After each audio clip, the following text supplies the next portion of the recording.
Bonjour.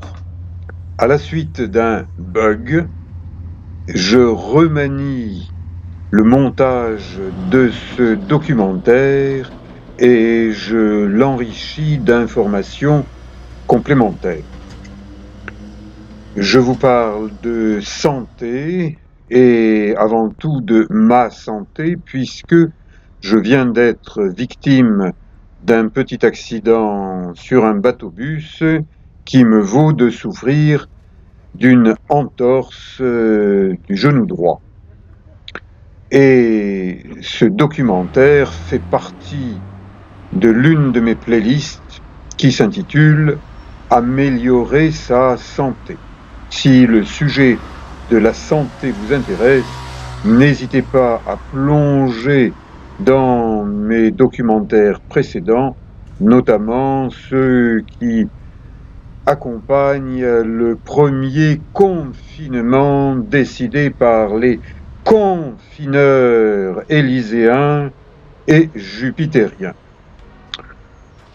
En ce moment, je suis un vieux kiné qui marche en boitant parce que je souffre d'une entorse et j'ai beau m'auto-traiter en méthode Mézières, c'est-à-dire en kinésithérapie globale, parce que lorsqu'on a mal quelque part, il ne faut pas croire qu'on a mal que à l'endroit où l'accident a déclenché quelque chose, parce que l'accident a entraîné d'autres problèmes ailleurs. Et je m'auto-traite, mais je ne peux pas tout faire. Donc, je fais appel à un ostéopathe toulonnais, un spécialiste du traitement des rugbymen, notamment du rugby club toulonnais. Et cet ostéopathe a été formé par Françoise Monneron. Il pratique la méthode Monneron qui, si vous ne la connaissez pas, vous pouvez en avoir un aperçu en allant sur mon site ericlon.com en page kinésithérapie, et là, vous trouverez un petit chapitre qui s'intitule Complémentarité entre la méthode Monneron et la méthode Mézières, et vous aurez un lien vers cette méthode Monneron, un lien de Françoise Monneron. Cette méthode Monneron, on la pratique sur moi depuis une bonne trentaine d'années lorsque je me détraque des petites choses, ce qui m'arrive de temps en temps, puisque je suis un sportif ancien, un vieux sportif, mais un sportif toujours en train de bouger. Je ne suis pas un has-been, c'est-à-dire quelqu'un qui a été mais qui n'est plus rien, comme certains qui parlent de ce qu'ils ont fait, mais qui ne font plus. Moi, je parle de ce que j'ai fait, et je parle de ce que je continue à faire, et je parle même de ce que j'aimerais faire dans le futur. Mais pour ça, lorsqu'il m'arrive un petit accident, je suis obligé de me réparer. Donc il y a des choses que je peux faire tout seul, comme me tartiner un genou d'argile verte. L'argile verte, c'est de l'argile naturelle. Sa première vertu, c'est de pomper l'œdème. Donc j'ai un genou gonflé suite à un traumatisme. Le gonflement veut dire attention, j'ai mal, il ne faut pas forcer. Et comme je ne force plus avec le genou droit, que je ne force plus avec le pied droit, je vais forcer le côté gauche. Et le côté gauche n'est pas content. Donc je me tartine aussi d'argile verte le pied gauche pour équilibrer. D'un côté à un niveau, de l'autre côté à un autre niveau, je rajoute une bande, Velpo pour ne pas la nommer, et une genouillère pour tenir, et voilà une posture en double biceps culturiste. J'ai été dans ma jeunesse culturiste et même vice-président de la Fédération française de musculation, également juge-arbitre international. J'ai vu de près sur scène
que je suis en sécurité puisque je suis posé sur le ballon, que je respire en harmonie avec le ballon,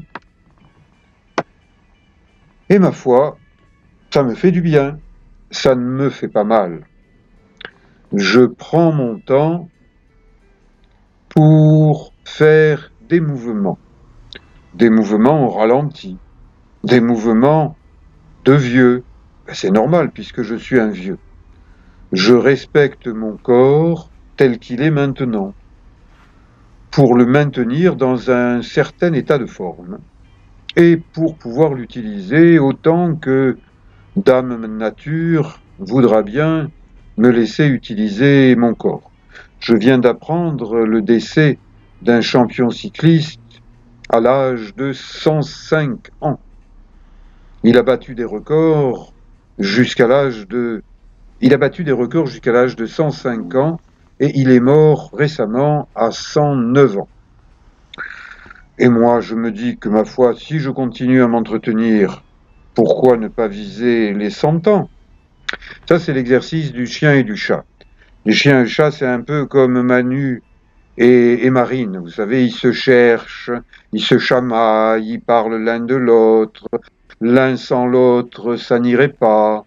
Bon, ben, c'est le couple français à la mode pour l'instant. Je me relève et je plonge un peu dans mes souvenirs, ceux de défis à ski. Et j'imagine notre président national qui fait le beau, qui semble se prendre pour un sportif de temps en temps sur fond de carte postale enneigée. Eh bien, quand il vient faire le beau à Toulon en prenant un café sur la place de la Liberté, je l'invite à m'accompagner pour randonner sur le mont Faron, qui fait 581 mètres de haut. Bon, je pense qu'un Parisien, il doit quand même pouvoir faire ça à la quarantaine, hein. Mais c'est pas sûr. Il va lui falloir des gardes du corps. Alexandre, tiens-moi la main, Alexandre. Oh, sans toi, je me sens seul et désespéré. Alexandre, ne m'abandonne pas. J'ai pas mal skié pendant une bonne vingtaine d'années sur des dunes, dans le Sahara, également en Namibie, Afrique du Sud-Ouest. J'ai eu comme élève Miss Namibie, également Miss Univers, la fille d'un ami ostéopathe de là-bas. Sur mon ballon, qu'est-ce que je fais? Eh bien, un peu vers l'avant, un peu vers l'arrière, je contrôle mon équilibre, je plie mes jambes. J'ai l'impression qu'une jambe ne fait pas exactement la même chose que l'autre, mais c'est normal, puisque je souffre d'un genou, je souffre d'une entorse, et là, eh bien, je monte mes jambes. Quels sont les muscles qui montent les jambes? Eh ben, les fessiers associés aux muscles du dos dans son ensemble. Et Françoise Mézières, qui m'a formé à la méthode Mézières qu'elle a créée en 1947, que j'ai appris en 1977, et nous sommes en 2011, vous voyez, j'ai quelques références du temps passé, puisque je suis un vieux kiné, et que j'ai beaucoup de souvenirs sportifs. Je suis passé à la télé dans un certain nombre d'émissions, au Carnet de l'aventure, et puis aussi sur Ushuaïa, célèbre émission de Nicolas Hulot avant qu'il ne se lance dans la politique. Mais Nicolas Hulot n'est pas fait pour être un homme politique, et il a bien fait de décrocher. Ce n'est pas quelqu'un qui est fait pour vivre avec l'actuel président de la République, trop pressé, et qui dit une chose, et qui fait le contraire, et ensuite qui dit le contraire, qui fait des marches avant, qui fait des marches arrière. Remarquez, faire des marches avant et faire des marches arrière, c'est très bien, parce que seuls les imbéciles ne changent jamais d'avis, et je pense que l'actuel président de la République n'est pas un imbécile. Par contre, ça n'est absolument pas un sportif. Même s'il parle un peu de foot,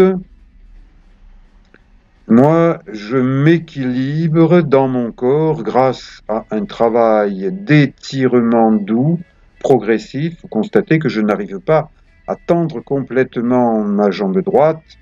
Je n'en suis pas très loin, mais c'est pas encore complètement au point, donc je continue avec un certain humour à m'entretenir pour revenir le plus vite possible vers du sport de pleine nature, car moi qui suis naturiste, qui aime la nature, eh bien, j'ai besoin de revenir vers du sport de pleine nature. Sur cette peinture, eh bien, je suis pas loin du mont Everest, j'ai tourné autour un certain nombre de fois. Je m'installe tout doucement sur mon ballon. Ma règle d'or, c'est de m'écouter, de prendre mon temps dans les exercices, surtout lorsque j'ai mal.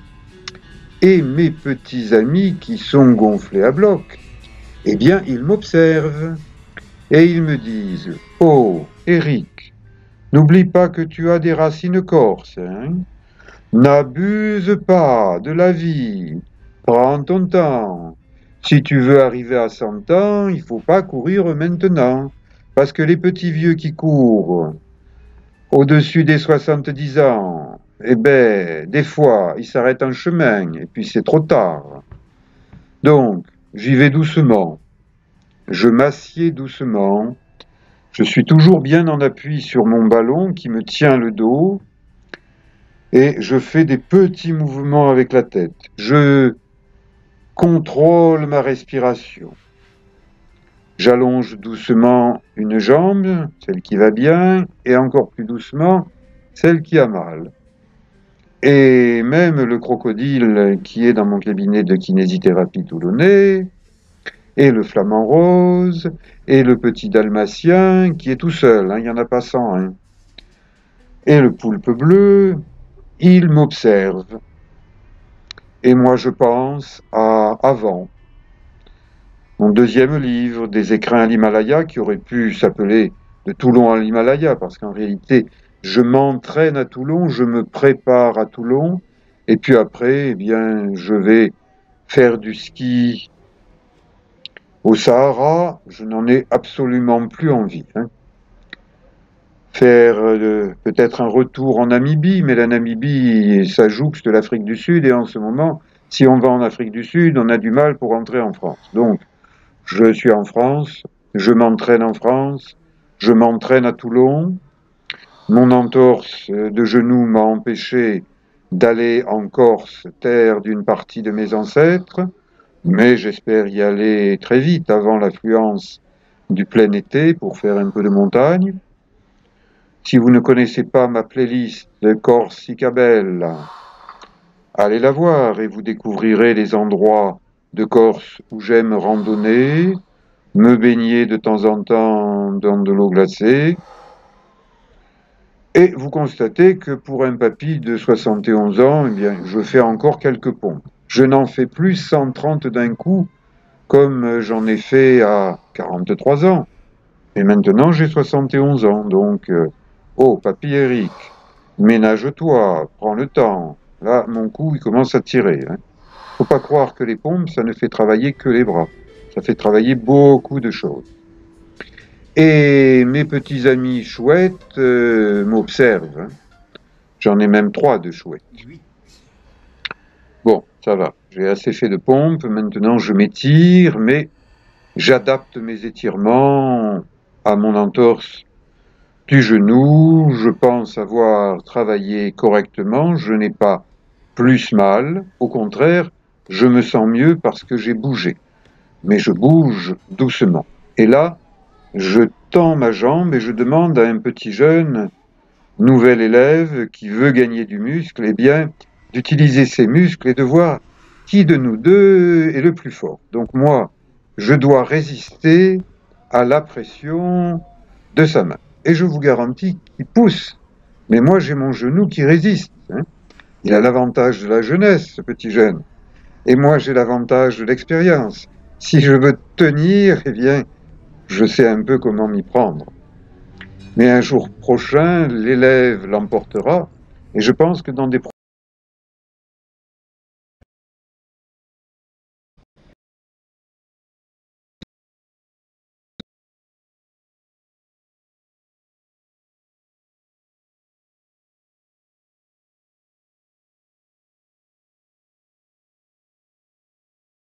le jeu est fini.